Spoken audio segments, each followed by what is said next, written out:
Guardians, what's up y'all? Sly here, back at it once more with Destiny 2. So the PC beta has unfortunately come to a close, and while my hopes of an extension weren't answered, we received some awesome news by way of the weekly update. First up, the raid, something I am more than excited to dive into. As we know, Destiny 2's first raid is called the Leviathan. It'll be dropping on September 13th at 10 a.m. PST. That is 1 p.m. Eastern US. Oddly enough, the 13th is a Wednesday, more than a full week from launch. Now, this isn't so bad. This gives everyone plenty of time to enjoy the game without grinding like crazy to make sure they know they're at least within a minimum effectiveness or raid ready. So, pretty much good news all around. But if you're a PvP player, there's good news in here for you as well. Trials of Osiris, or as it's now called, Trials of the Nine, will make a comeback on September 15th, which is its usual Friday release. Same time as always, 10 a.m. PST, 1 p.m. Eastern. Trials will be two competitive modes put together, Countdown and Survival. Now, if it will be a mix within the same week, we're still not sure about that, but bringing back everyone's competitive mode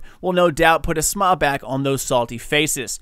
Now, Bungie did talk about the Nightfall as well. It simply said they'll be ready when you are. So basically, as soon as you reach endgame, you're good to go. Now, that's not saying you'll be ready for it, but nonetheless, it will be open. So those were the big announcements coming from the weekly update. However, they did go into more detail concerning how engrams and loot will drop within Destiny 2. Mark Noseworthy tweeted earlier this week that Destiny will have a more intelligent smart loot system this time around, and it will actually look into your inventory to find your highest item level and drop rewards accordingly. Well, we now have a more in-depth look at what they mean. In Destiny 2, all loot drops will be calculated per account, meaning that it will sift through everything available from your inventory to your vault, even on other characters who just so happen to have your best setup. It will find the best loadout possible on your account and then drop rewards based on the best possible scenario. A clear improvement from Destiny 1. Also, it still obeys requirements. So if you're ranking up your third character and you're below level 20 and you have a bunch of endgame loot in the vault, it still obeys leveling requirements. We also get to take a look at how engrams drop. Now, as we've seen, there will be separate spaces within our inventory that stash engrams in order to free up more spaces for loot.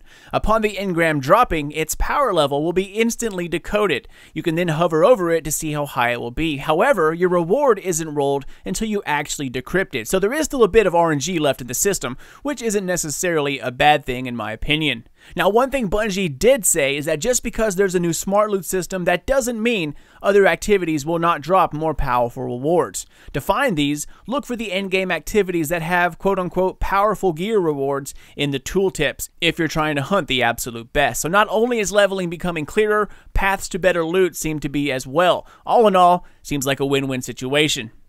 Alright guys, and finally, let's get to the release times. Destiny 2 will be utilizing what's known as a rolling release, meaning that it follows midnight across the globe.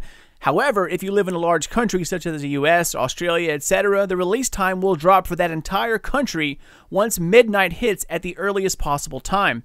In the United States, for example, midnight hits the East Coast first, while it will still only be 9 p.m. in California. Since it's the same country, everyone in the US will have access to D2 on midnight Eastern time. So wherever you live, as soon as the easternmost part of your country hits 12 a.m. midnight, you will have access to it as well.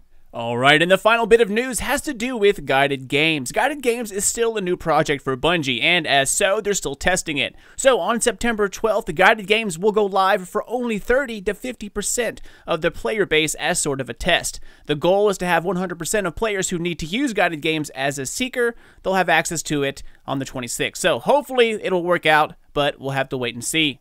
And that's about it, ladies and gents. The hype train, guys, is absolutely real, y'all. The raids, trials, new worlds, new loot, epic story. I cannot wait because in 6 days, this beast will be ours. And I hope each and every one of you out there dives in and be sure to enjoy yourself.